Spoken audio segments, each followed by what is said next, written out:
You're listening to Southeast Radio's Business Matters with Karl Fitzpatrick in association with Wexford Insurances. Challenge us at Wexford Insurances 0818 31 30 30. I'm now going to an interview that I recorded earlier this week with Brian Nevin, head of the personal insolvency team at Hughes Blake Chartered Accountants. I started by asking Brian about his own background. Sure, Karl. I've joined Hughes Blake earlier this year, February of this year.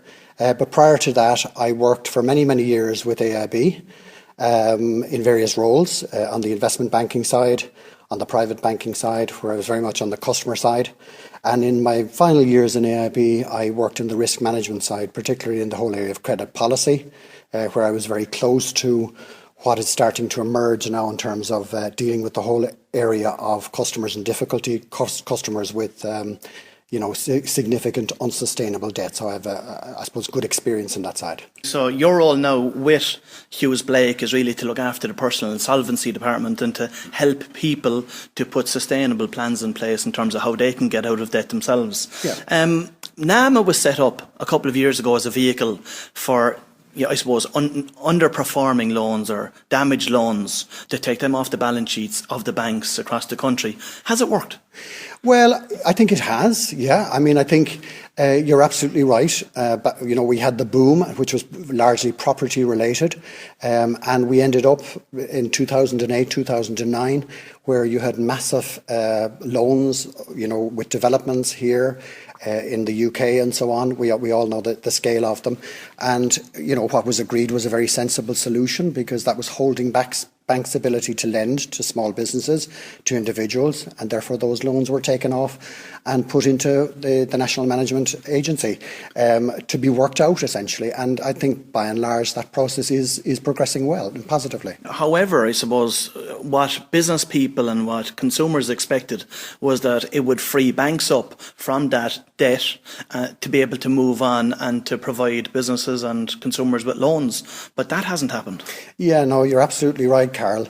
I suppose what subsequently emerged was that there was a realisation that there was a deep problem right across the banks within their retail portfolios, within their SME portfolios, where a lot of private individuals, I'm not talking about the big developers, had developed, I suppose, their own portfolios of properties, be they buy-to-let properties or commercial properties or investments related to investments abroad or whatever. And these were essentially now being recognised as unsustainable. And I suppose that's the problem that is holding people back at this point in time. And it's not untypical that you find many private individuals who have got a principal private residence, which is leveraged, but also fully leveraged properties, and that is the problem that needs to be solved. I suppose the most up-to-date information is telling us that mortgage debt, there's a serious problem out there in relation to that, because over 100,000 loans are in arrears of over 90 days, which has a major impact on spending, and SME debt is a troubling 50 billion, of which 25 billion is impaired. Yeah, I mean, these are statistics that are out there in the marketplace from the central bank and from the regulators generally. I mean, there's a lot of media coverage around how the whole mortgage debt situation has grown over the last number of years, and it's almost touching 100,000, as you say. And clearly, that is the elephant in the room. That's what needs to be resolved, and it is having an impact on people's ability to participate in the economy. It's impacting spending. So that's the problem, and it needs a solution. What is that solution? Well, I think the solution is starting to emerge. We've spent a couple of years working at this as a country. Many people would say, we haven't made progress, and it is a serious problem. I mean, I think it was an IMF report that stated Ireland went through the biggest boom and bust in history, and that was really our association with property and property lending. The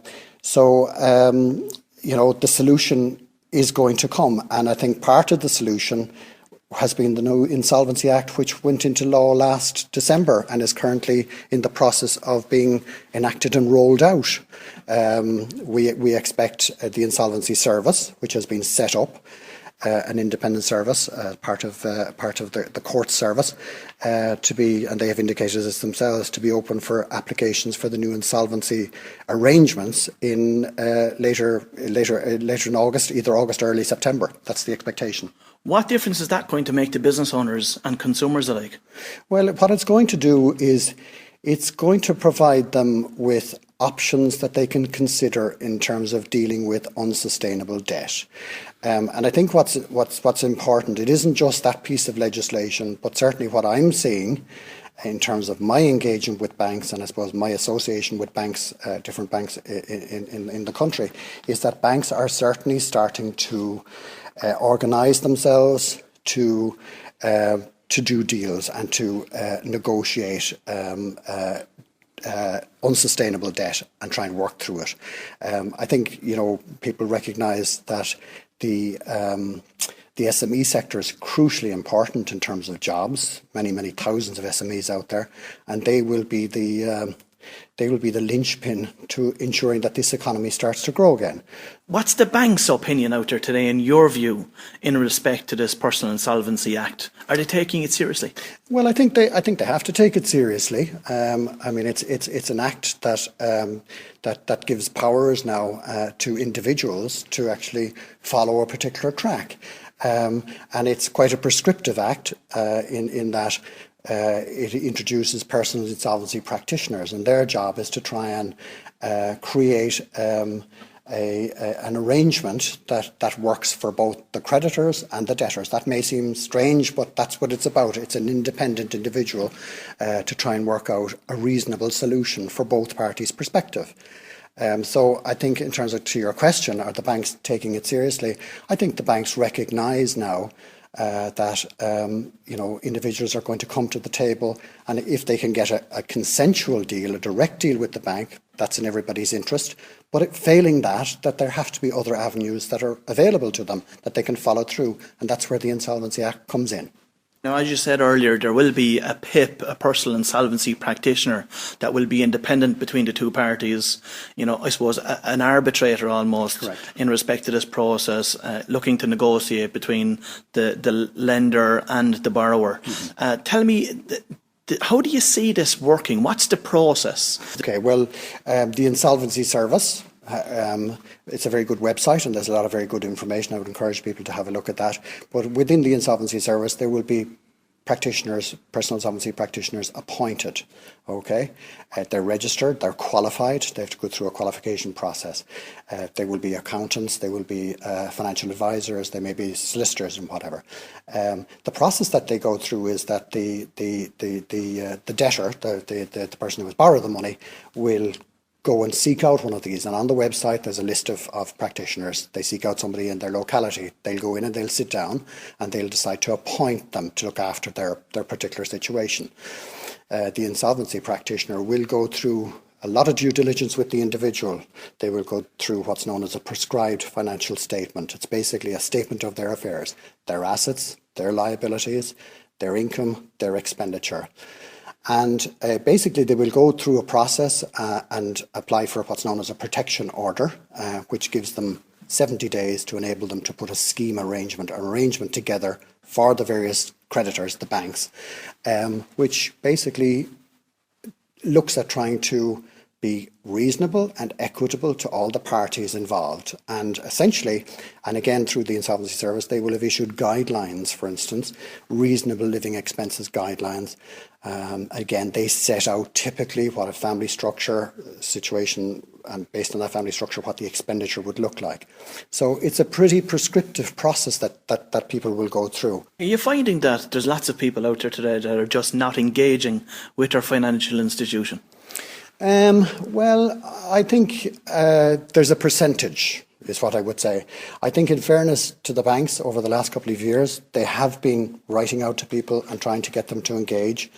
There will always be a percentage of people that won't engage, okay? Personally, I think it's really important to engage. I think transparency is important. I think engagement is important. Cooperation is important. And I think if those boxes are ticked in terms of dealing with creditors, I think you have a better probability of getting an arrangement, a deal, getting facilitated. And certainly the indications from the banks that I have dealt with, they're prerequisites, to be open, to be honest, to be transparent. And that's a requirement in terms of, any dealing. I mean, for instance, individuals will be obliged to sign a statutory declaration of their affairs, and that will be very, very important. And from your experience in dealing with the banks on behalf of clients, are you finding that the banks today are open to doing deals? Are we seeing debt forgiveness coming into the market yet? Yeah, well, I mean, I think probably everybody is very well aware of the concerns around moral hazard, okay? And I would say that you're not going to get blanket debt forgiveness across the board. There are a lot of properties that are in negative equity, but property prices and property values can, and I'm sure will, increase over time. It's all down to sustainability, as I mentioned in the presentation.